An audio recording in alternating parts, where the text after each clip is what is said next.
ጌታ ቀናርጋትና አገሬን ጌታ የከፋ ሁሉ ይታይሳ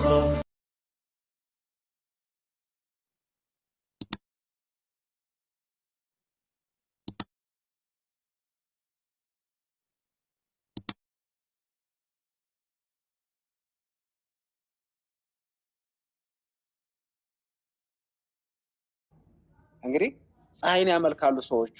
እሱ ሽፍታ ነው፣ እሱ ወንበዴ ነው፣ ናዛዣቸው ነው፣ ገዣቸው ነው። ቀጥቅጦ እንደገል አቅልጦ እንደሰም አቅልጦ እንደገል ቀጥቅጦ የሚገዛ ነው። ለምን? በኃይሉ በጉልበቱ ማለት ነው። እንግዲህ ጉልበትን የሰጠው እግዚአብሔር ነው።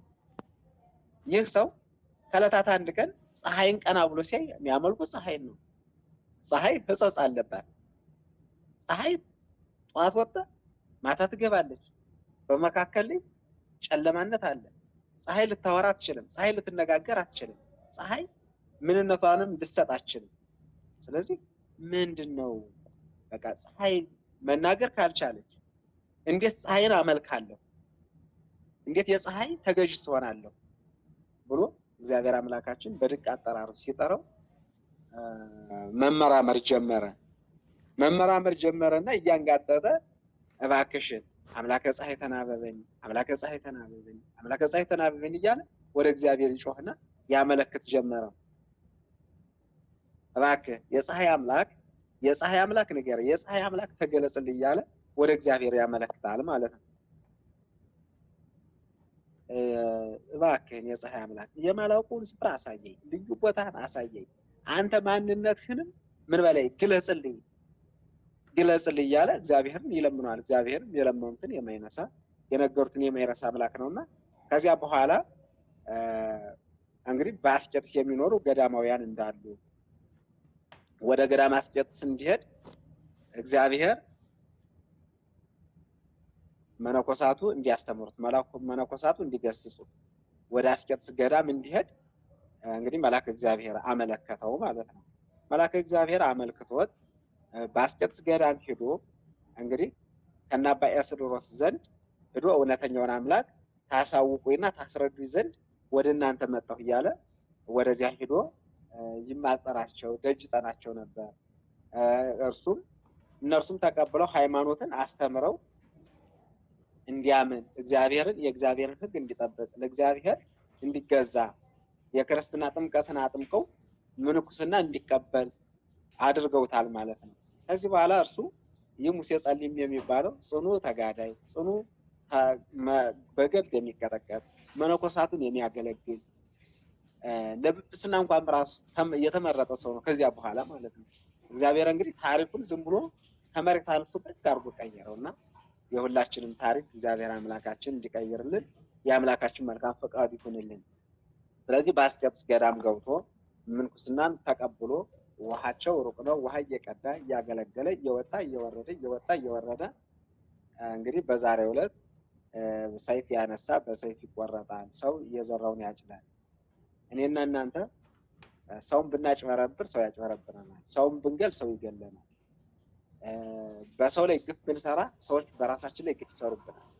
እና የቅድስና ዋናው ማሳረጊያውና ፍጻሜው ምንድነው? እኔና እናንተ በምድር ላይ ያለን ሰውን ብንገል ሰውን ብናጠፋ ባጠፋነው ልክ ምንጠፋው እኛ ራሱ ወደ እግዚአብሔር ብንመለስ እግዚአብሔር መሐሪ ይቅር ባይ ነውና የምህረት አምላክ ነውና ምህረቱን ሰጥቶ ይቅርታ ቢያደርግልን ምን የምንለው ምንጠፋው በምንድን ነው? እኔ ሰው ባጠፋ እግዚአብሔር አይበለውና ሰው ባጠፋ የምጠፋው በሰው እጅ ነው። ለዚህም አቤልና ቃየል ሁለት ወንድማማቾችን መመልከት በቂ ነው። አቤልና ቃየል ወንድማማቾች ናቸው። እንግዲህ ወንድሙን ውሃን ጠጣ እና ወደ ሆን ወረድ ብሎ ወሰደው። ከወሰደው በኋላ እሱ መጀመሪያ ጠጣ። ወንድሙን አቤልን ቃየል በድንጋይ ጭኖ ገደለው። እሱም ደግሞ እየጠፋ በምድር ላይ ኮብ ላይ ተቅበዝባዥ ነው ሲንከራተት ሲወጣ ሲወርድ እንጉዘ ልብ ነው ሲኖር ኑሮ ኋላም የጠፋው በምንድን ነው? በሰው እጅ ነው ማለት ነው። ስለዚህ በመጽሐፈ መነኮሳቱ ነግደ ኮንኩ የተወከፍኩ ምን የሚለውን አልዘው እንግዳ ከቤታቸው ከበዓታቸው ሄዶባቸው አይ እግዚአብሔር ይቀየምብናል፣ ሰው ከኔ ጋር ከባቴ ቢያድር ከኔ ጋር ከባቴ ቢያድር ብከፍትለት የዝሙትን ጾር ዞብኝ ይመጣል። ሌላ በሽታ ያመጣብኛል። ሌላ ኃጢአት ያመጣብኛል።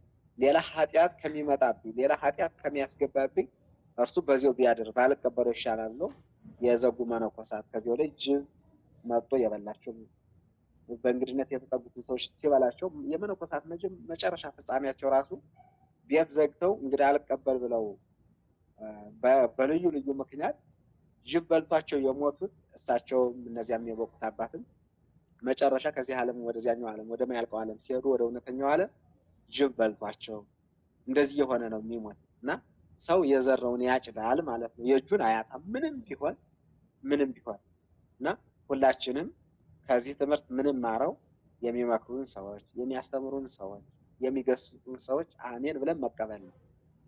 ጥፋታችን ሲነገረን ምን አንበል አናጉረምርም። ማጉረምረም ያሂዛብ ነውና ይህ ቅዱስ ጻድቅ መነኮሳቱን ሲያገለግል ቆይቶ ደም ስላፈሰሰ ሰው ሲገድል ስለነበረ ወንበዴ ስለነበረ እርሱም በዛሬው ዕለት በሰይፍ ተቆርጦ ከ7 ሰዎች ጋራ ስንክሳር ላይ እንደሰማችሁት የሰማዕትነትን አክሊል የሰማዕትነትን ክብር አግኝቷል ማለት ነው። የእነዚህ ቅዱሳን ታሪክ ከነሱ መካከል ላይ 6ቱ በሰይፍ ሲሉ አባታችን አሸሽም ሲሉት አይ እኔ የገደለ ይገደል ይላል የእጁን ስለማያጣ ብሎ ከሱ ጋር አብረው ነፍሳቸውን የሰጡ አሉ።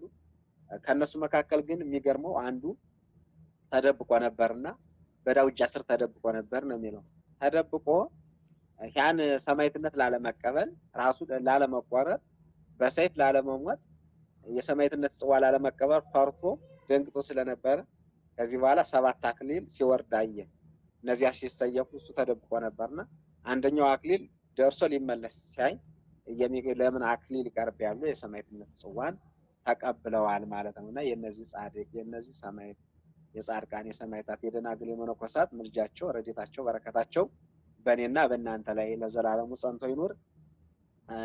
ሰነፍን አትምከረው እና እኛ ስንፍናን ሳይሆን ስንፍናን ሐዋርያው ቅዱስ ጳውሎስን አንተ የምትተኛ ተረስ ንቃ ክርስቶስም ያበራልሃል ለምን ትተኛለህ እያለ ስንፍናን ራሱ እግዚአብሔር አምላካችን ሐዋርያው ቅዱስ ጳውሎስ እያነጻጸረ በህይወታችን ላይ እንዳንሰን እንድንተጋ እንድንበረታ የሚመክሩን መምህሮቻችን የማንኛውም ባገኘነው አጋጣሚ ቃል እግዚአብሔር እንድንማማር ሰነፍ ሰው ቢነግሩት ስለማይሰማ ለምን መሰላችሁ?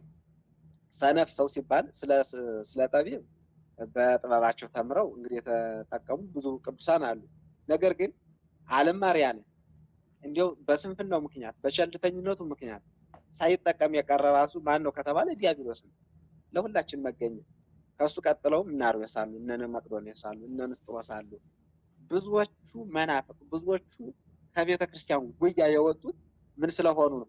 ሰነፍ ስለሆኑ ለስንፍናቸው ምክንያት እየሰጡ። ስለዚህ እኛ አሁን ምናችሁ ነው ማትማሩ ብንባል ለማንማርበትን ነገር እናብዛዛለን አይደለ? በዚህ ምክንያት እንዲሆኑ አልመቸይ ብሎ በዚህ ወጥቶ እንላለን። ግን በጊዜው ወዘን በለ ጊዜው ጽና ወተአገስ አየ ወተረክብ ረፍተ ለነፍስከ ሐዋርያው ቅዱስ ጳውሎስ ጽና በርታ ሲመችም ሳይመችም በጊዜው ያለ ጊዜው ጽና ታገስ የእግዚአብሔርን ቃል ለማግኘት የእግዚአብሔርን ለእግዚአብሔር ዋጋ ለመክፈል ለእግዚአብሔር መስዋዕት ለማቅረብ ምን በላለ በርታ። በጊዜው በሚመችም በማይመችም ጊዜ ሲመቸን ሁላችንም እናረጋለን አይደል? ግን ሳይመቸን ዋናው በክርስትና ሃይማኖት ላይ አሁን እናንተ ተመችቷችሁ አይደል? ብዙ ነገር አለ፣ ስቃይ አለ፣ እንግልት አለ፣ ተጽዕኖ አለባችሁ። እንግዲህ ተጽዕኖ መከራ ከልዩ ልዩ ቦታ ይመጣል። ከአሰሪዎቻችሁ ይመጣል፣ ከአካባቢ ተጽዕኖ ይመጣል።